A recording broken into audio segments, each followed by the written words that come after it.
नमस्कार, मैं रोहन भिंडे और आप देख रहे हैं खबरों का धोबीघाट। लगेगी आग तो आएंगे कई घर जद में, यहाँ पे सिर्फ हमारा मकान थोड़ी है। राहत साहब की यह लिखी हुई पंक्ति, यह शेर शायद आज के ही लिए लिखा हुआ था। तमाम टेलीविज़न के एंकराओं ने समाज के एक अंग को ऐसे चिन्हित किया मानो वो चांद से आए हैं, मानो वो यहाँ से है ही नहीं। टेलीविज़न का पर्दा समाज का आईना होता है, पर्दे ने जो रंग चढ़ाए वही समाज ने पकड़े। कुछ चंद मूर्ख और लापरवाह जमातियों की वजह से 20 करोड़ मुस्लिम समाज को टारगेट करना बहुत ही निंदनीय और मूर्खतापूर्ण है। लेकिन टेलीविजन के एंकर और एंकरों ने यह चीज की। नतीजा यह हुआ कि यह जहर समाज में फैला। पूरे भारतवर्ष से खबरें आने लगी कि सब्जी, फल मुसलमानों से न लेने की या फिर उनसे होम डिलीवरी न लेने की। ये सब लोग कुछ भी कहते रहें, सांप्रदायिक सद्भाव की बात करें, नफरत वाले बयान न देने की बात करें, कुछ भी कहें, लेकिन बीजेपी के विधायक अपनी हरकतों से, अपने बयानों से, अपने नफरती फितरतों से बाज नहीं आ रहे। 2 दिन के भीतर दूसरा वीडियो वायरल हुआ है। इस बार ये विधायक हैं, महोबा के चरखारी इलाके के विधायक हैं। इनका नाम है ब्रजभूषण राजपूत। आपने कल एक वीडियो देखा था जिसमें देवरिया के बरहज के विधायक थे, इस बार ये महोबा के विधायक हैं। ब्रजभूषण राजपूत साहब लखनऊ में अपनी कॉलोनी के बाहर या कॉलोनी में अपने गेट के पास खड़े होकर वहां जो एक सब्जी वाला है, मुस्लिम सब्जी वाला, उसको बुला रहे हैं, उससे नाम पूछ रहे हैं। वो डर से, वो जो सब्जी वाला है वो अपना नाम राजकुमार बताता है। विधायक और उनके साथ कोई गुर्गा है जिसकी आवाज आ रही है, वो कह रहा है नहीं असली नाम बताओ। वो 3 बार डर के वो अपना नाम सब्जी वाला राजकुमार बताता है। तब ये विधायक बहुत तैश में, जो ठेला है, ठेले पर उस सब्जी वाले का बेटा उस ठेले पर चलाने की कोशिश कर रहा है, आगे बढ़ने की कोशिश कर रहा है। उसको आवाज देकर कहता है तुम्हारे बाप का क्या नाम है, नाम बताओ। और उसके बाद उसने पिता का नाम बताया और जाहिर है वो मुस्लिम था, वो डर के राजकुमार बोल रहा था। और उसके बाद उसने कहा भी कि लोग मुझे इस नाम से बुलाते हैं। और तब उस विधायक ने कहा यहां से भाग जाओ, दोबारा दिखोगे तो क्या हाल होगा, तुम्हारा पिटोगे और इधर आना नहीं। नाम कह रहे हो, आप क्यों रहा है, नाम बता। सही से अपना नाम बताओ, क्या नाम है? बताओ अपना नाम क्या है बेटा, तू बोल, सही बोल। तू बोलेगा तेरा बाप बच जाएगा, नहीं तो बता रहा हूँ।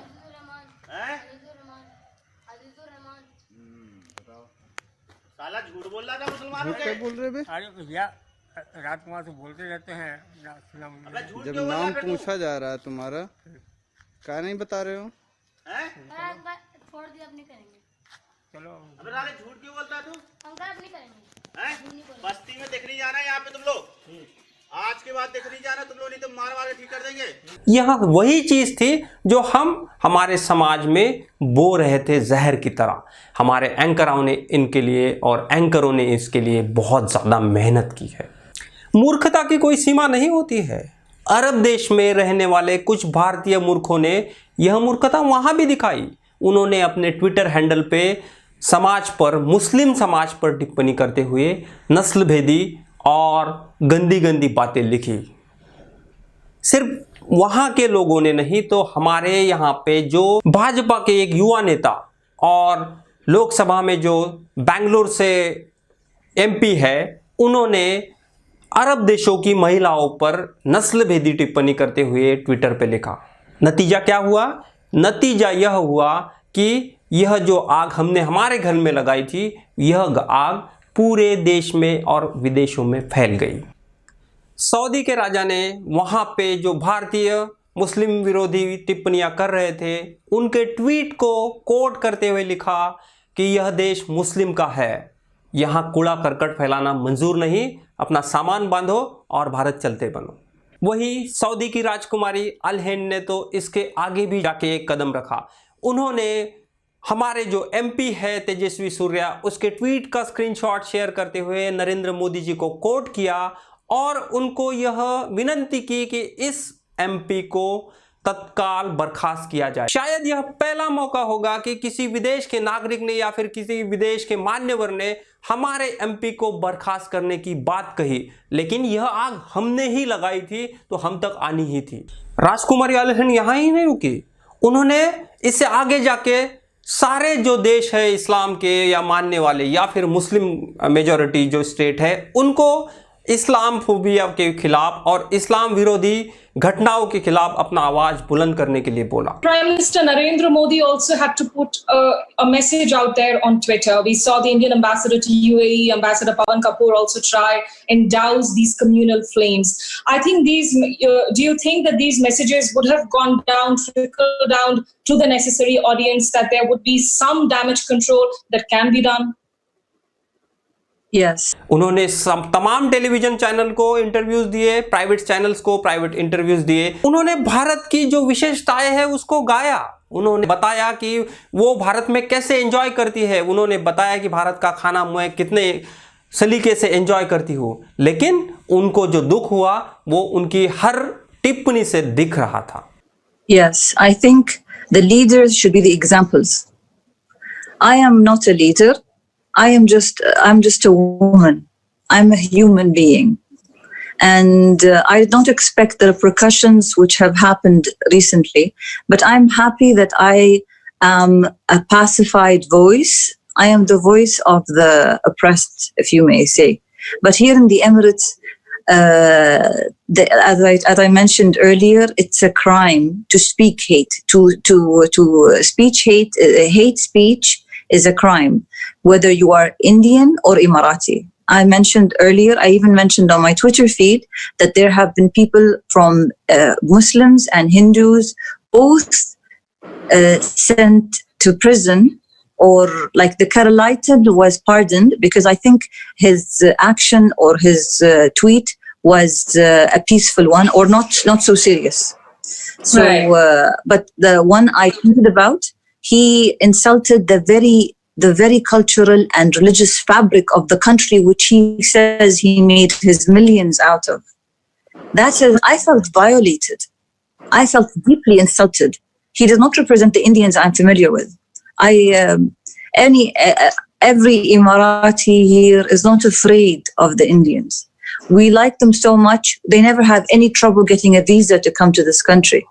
It's easier for an Indian to get a visa to come here than many other states to come here. Some countries, they have to go through so many legal and security and paperwork and bureaucratic work, and Indians, everyone looks other way because the Indians we're familiar with were so peaceful. They were so, we learned from the Indians from an ancient Sanskrit. They have this saying which says we are one. इतनी बड़ी घटना, लेकिन देश की media के लिए खबर नहीं थी। क्यों? क्योंकि यह आग उन्होंने ही लगाई थी, तो उस पर खबर क्या चलाए। सप्ताह का पहला सोमवार जैसे ही निकला, उसी के साथ अर्नब के सामने एक और बड़ी चुनौती हुई। अर्नब ने पिछले हफ्ते जो रायता फैलाया था वही उसके सामने परोसा गया। मुंबई पुलिस ने उसको इन्वेस्टिगेट किया, 10 घंटे बिठा के इन्वेस्टिगेशन किया कि उन्होंने पिछले हफ्ते जो चैनल पे खबर चलाई थी, उन्होंने जो चैनल पे कमेंट किए थे, उसका तथ्य क्या है, उसका आधार क्या है। It has to urgently interrogate me in connection with the complaints made by a Congress leader about my statements with Sonia Gandhi. I have said nothing wrong. I stand by whatever I have said. These are completely political, motivated and malicious charges against me that have been put by the Congress government in Maharashtra. I will make my statement clearly before the police. But I also hope, and I want to tell the Mumbai Police Commissioner, Mr. Parambir Singh, that he should also investigate the attack on me and my wife, who's a senior editor with Republic TV. I have filed a complaint. I filed a complaint about that, but the Mumbai police has completely covered up the charges against the Congress party. The attack on me was done by the Vadra Congress and on the instructions, without doubt, of the highest Congress leadership. We have given evidence to prove that the Congress leadership was involved in instigating and celebrating the attack. And therefore, I believe that it is completely unfair of the Mumbai police to cover up that case while investigating this case. It only shows that there is a lot of political prejudice. Arnab पर जिन धाराओं का प्रयोग किया गया है वो वाकई गंभीर है। 1000 करोड़ के मीडिया के मालिक पर पूछताछ हो और एंकर आए या फिर हमारा मीडिया जगत शांत रहे, पॉसिबल है? यह नहीं। जैसे ही अर्नब को 10 घंटे पूछताछ करने के लिए मुंबई पुलिस ने बैठाया तो मीडिया से आवाज उठनी शुरू हो गई। वरिष्ठ पत्रकार संकेत उपाध्याय और मिलिंद खांडेकर ने 2 ट्वीट किए। ट्वीट करते हुए उन्होंने लिखा, प्रेस फ्रीडम और फ्री वॉइस का हवाला देते हुए पुलिस की यह कार्रवाई पर उन्होंने सवाल उठाए। आदरणीय संकेत, मिलिंद और सारे तमाम पत्रकार जो अर्नब के साथ खड़े हैं, पत्रकारिता और गुंडाई में फर्क होता है। मैं, आप और पूरी पत्रकार बिरादरी हमेशा और हमेशा के लिए हर पत्रकार के साथ खड़ी है जो अपनी खबर के लिए परेशान किया गया है या फिर उसका सरकारी दमन किया गया। लेकिन समाज में सांप्रदायिकता फैलाने वाले किसी भी एंकर या किसी भी पत्रकार के साथ खड़ा होना यह निंदनीय है। रेडियो रवांडा का इतिहास आपको पता है। शायद मेरी बात आपको ठीक नहीं लग रही है तो आप भगवान कृष्ण की बात सुन लीजिए। जो व्यक्ति समाज के लिए जीता है उसे स्वयं भी लाभ होता है, किंतु जो व्यक्ति केवल अपने लिए जीता है वो स्वयं को और समाज को दोनों को हानि पहुंचाता है। कुरुक्षेत्र में आज जो विध्वंस हो रहा है उसका कारण ना दुर्योधन है और ना ही मामा श्री शकुनी। ये पाप 3 महारथियों का है, महामहिम भीष्म, गुरु द्रोण और आप राधे।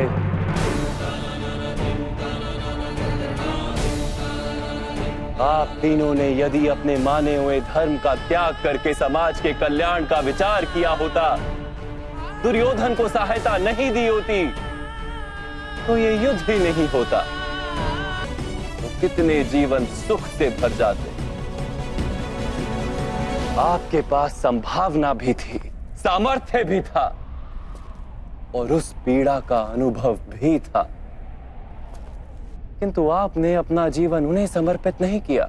अर्नब से पूछताछ क्या हुई? हमारे सारे टेलीविजन के तमाम एंकर आए, मिले सुर मेरा तुम्हारा को फॉलो करते हुए सामाजिक सद्भाव की बात करते दिखे। यह बात ठीक भी थी। 20 करोड़ से ज्यादा मुस्लिम समाज, यह हमारी सच्चाई है और वो सारे के सारे भारतीय है। यह पत्थर पर खींची लकीर, इसको हम मिटा नहीं सकते। तो जिन्ना बनने का कोई भी प्रयास ना करे। सन 47 में जो जिन्ना ने किया उसके जख्म बहुत गहरे हैं। हमने उस जख्मों को बहुत देर जिया है। August 1947. The British are quitting India nearly 200 years after they took power.